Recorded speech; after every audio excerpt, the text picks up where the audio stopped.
Hey, it's Carl. Welcome to today's episode of the Digital Remodeler, and I'm here with Dave Schneider. We're going to be talking about trends in link building. So if you've read anything about SEO in the past or had some experience with SEO, you've been told you need links. And one of the things that we're going to get into is what are the trends, because not all links are the same. Not all links produce the same results. And so we're going to lean into Dave's expertise today. Dave, glad to have you here. If you would give us a little background about yourself, and then we'll dive in. Awesome. Yeah, thanks for having me, Carl. Really happy to be here as well. Get a chance to speak with your audience. As you mentioned, my name is Dave. I am a CEO and co-founder of the marketing agency Shortlist. One of our main services is link building, although we also do website design and dev and some content strategy. But I've been a digital marketer for well over 10 years now. Digital nomad as well, so incorporate a lot of traveling around. I've done work in software and services, but always generally in marketing tech, and a lot of that has involved SEO. So these days, Shortlist is about a 20-person or so company, mainly located in Macedonia. We work with clients all over the world. So happy to share what I know and answer your questions. Fantastic. Yeah, sounds great. One of the things about digital marketing is the freedom you have to work from anywhere. So that's certainly awesome to hear. Well, Dave, let's just get started. Let's talk about, just the basics. What is link building? Why does somebody need links? And let's just kind of start from that elementary point and work our way forward. Yeah, so the absolute basics, as best as I can describe it, is first of all, if you or, I know you obviously, but other individuals, as you read articles on the web, you'll often see things are hyperlinked. That is basically a reference to usually another page.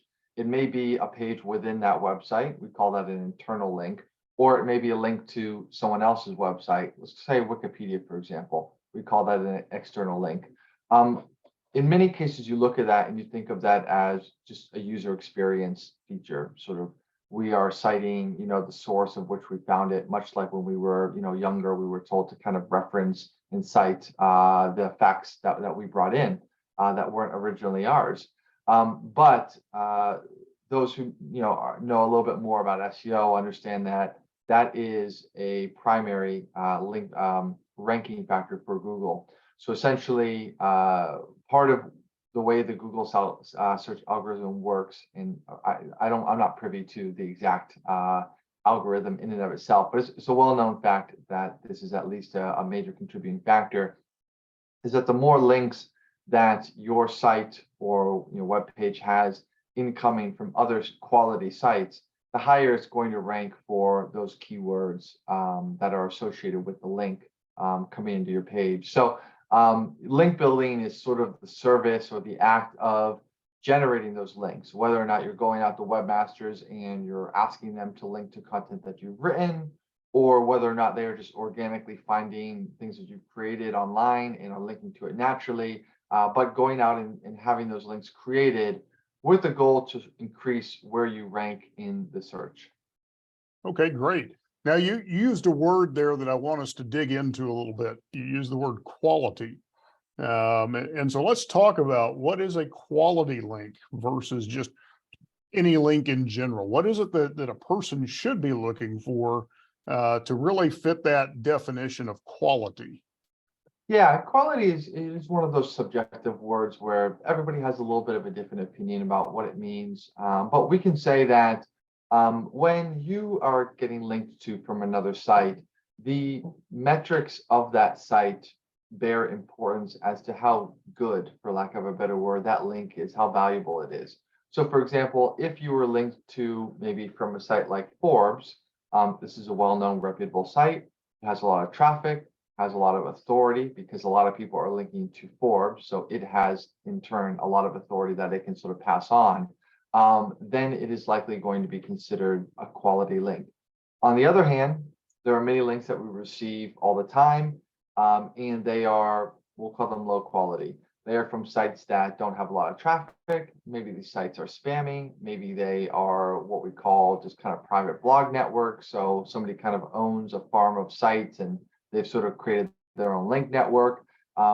and they're basically, they're not Forbes, for lack of a better word. So the metrics, that there's no hard set fast kind of standards that everyone can agree on sort of what's quality and what's not. But typically some of the things that we look at when we evaluate whether or not a website is quality. Number one, we'll look to see if it itself is getting a lot of organic traffic. If a website is getting a lot of organic traffic, that is a sign to us that Google has determined that this site is worthy of showing its visitors from its own search. And so that's a way of us telling whether or not it has a lot of its quality. We also might look at what's called the domain authority or the domain ranking or domain rating. There are different SEO tools kind of have their own sort of authority metrics. So domain authority is from Moz, which is a well-known SEO tool. And they essentially look at the backlink profile of the website and they determine whether or not they think it's quality and how strong the website is. So things like domain authority, things like organic traffic, things like how the website looks, performs, go into the opinion of whether or not we think it's quality. Okay, great. So let me ask you this question. So is there an issue of relevance? So there might be a really high authority site, but does it need to match up somewhat to what it is we're talking about on our site? How do we get that relevance built into that equation? There definitely is a relevance factor. It's hard to sort of see that. You don't see a lot of metrics around relevance because relevance is subjective to each individual person who would be getting a link. So a site that is maybe relative for me might not be relative for you. And therefore, where something like domain authority or organic traffic are kind of standard, they mean the same for everyone. Relevance is a little different, but we do believe that relevance is important, that when you get linked from a site, if that is a site that where the article in which you got linked is contextually relevant to what you do. So if, for example, if I provide marketing services and then I've linked to an article about the top 10 best agencies in Philadelphia, that's a good link. However, if it's on a food blog and it's in a recipe, that would be very strange and out of place and likely not carry the same type of relevance and weight that I would get elsewhere. Okay, great. So are there certain links you want to avoid, just bad neighborhoods you don't want to be a part of? Yeah, absolutely. And it's worth noting that you have somewhat limited control over, who links to you, right? So if someone decides to link to your website, that is often a decision that they have made, or it maybe is part of some sort of automation or tool that produces that link. And so sometimes we naturally just acquire bad links, just by being out there. Google in general, I think, does a good job of understanding what are kind of links that should be ignored, and they can tell that the site is low quality, and therefore they won't factor it into their algorithm, and it won't negatively impact you. Sometimes when this gets a little out of control and you have a lot of links that maybe are really spamming, then you can make extra efforts to do what's called disavow them. Disavowing them is essentially when you submit a file to Google and you say, I want all these links to be discarded or not regarded as part of any sort of calculations. And we believe to understand that also can help kind of clean up your backlink profile. And occasionally that also happens if you do maybe hire a link builder, because I did mention that is something you can proactively do, proactively try to acquire links. Sometimes they also don't get you the best quality ones. So bottom line is, the ones that we generally try to avoid are ones like I mentioned, where maybe the site has a really low authority. So authority is a metric between like 0 and 100. The higher, the better. So sites that maybe have an authority in like single digits are usually pretty low. Or if they really don't have any organic traffic at all, some sites literally have 0 organic traffic. That also is usually an indicator that it's not really high quality. There are other metrics we look at. For example, Moz has a metric called spam score, and they essentially look at a lot of factors of the website, and they say, does this website, is it consistent with other websites that we know to be spam? Does it look like a not legitimate website? For example, maybe it doesn't have a contact page or something like that. So all those metrics can kind of help paint the picture of what we should avoid. Okay, great. So, when we talk about, some of the changes that happen obviously in link building, Google updates the algorithm on a regular basis, and sometimes a business owner is going to find that all these links that got built all of a sudden can almost penalize them. What are some things that a business owner can do to just really keep their linking strategy penalty free? Yeah, it's an important question because, like you mentioned, algorithms are coming out all the time. Many of them we're not even really aware of. They're, maybe minor subtle changes that just kind of happen and adjustments get made, and we don't know. Then there are larger ones that, people hear about. A lot of times they're named after animals like panda and penguin. And they all are related often to certain like specific tactics maybe that people were using to rank, and then Google has made some adjustments to discredit those types of efforts if they didn't feel they were genuine.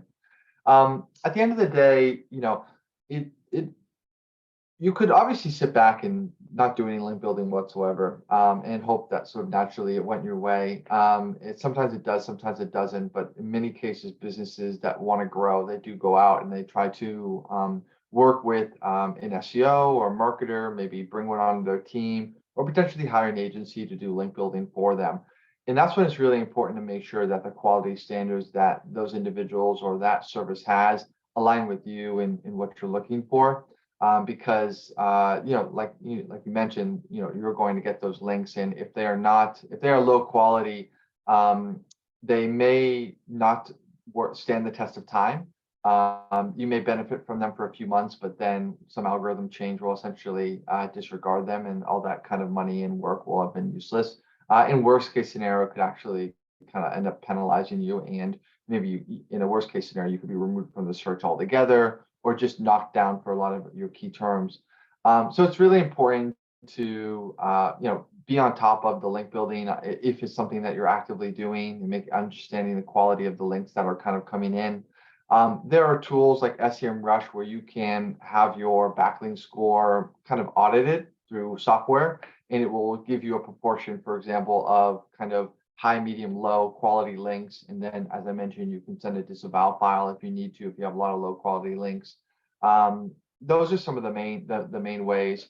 But yeah, at the end of the day, it is kind of technical and does require some nuanced expertise. So it's important to kind of work with professionals when you're doing link building. Good.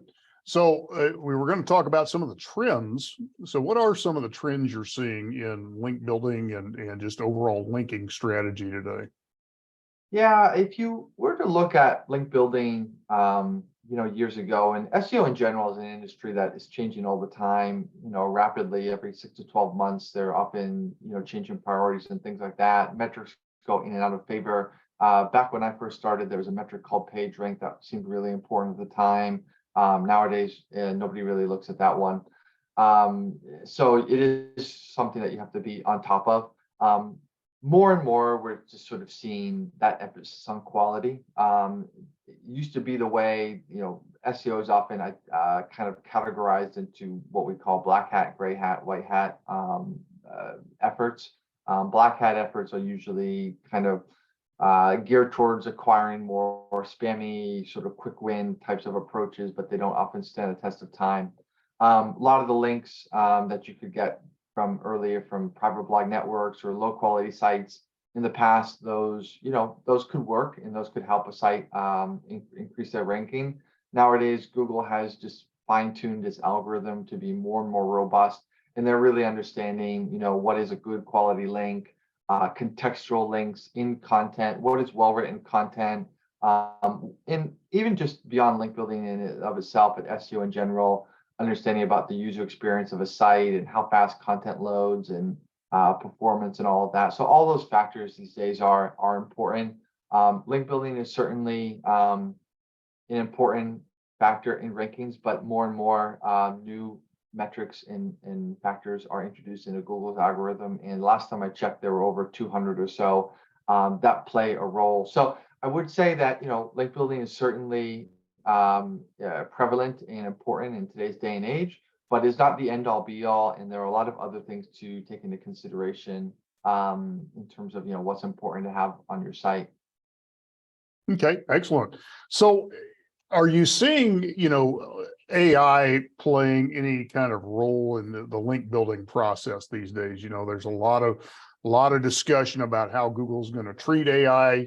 What are you seeing in the link building side of things? Yeah, AI certainly has started to become, a known entity in the digital marketing world and in SEO. Hasn't sort of completely taken over, but it's something that we're all paying attention to. A lot of, the earliest kind of steps in AI is around content creation, because that's something, a lot of these AI tools are built off of sort of like these neural language programming. Models. So a lot of it is about, content, vocabulary, words. So that is affecting basic content that's being written on websites. It's starting to replace, human writers, and AI is becoming more and more efficient and effective at writing, long form content. Content is obviously a big part of SEO, and it is a part of link building as well, because links have to reside in content. So whether or not content is going on your blog to potentially be linked to, or whether content is going on someone else's blog, such as in the form of a guest post or otherwise, where you would be getting a link from. AI is now, something you have to kind of pay attention to in that. In and of itself, you don't necessarily see AI building links on behalf of anybody. It's not sort of replacing the human process of link building. And while there's software and automated tools that, sort of do link building, they rarely do so with high quality. So that still has remained, a human being initiative, the link building service. But the content element of that is more and more, you're seeing more and more influence from AI. And you see more articles being sourced from AI. And even writers, even if you were to work with a writer, you believe maybe as a service provider, you're working with human writers, but they are using AI tools as well. So at the end of the day, they sort of the end of the supply chain, AI is there. So, we obviously have to kind of pay attention to that content and kind of protect, quality content on the web and make sure it's useful.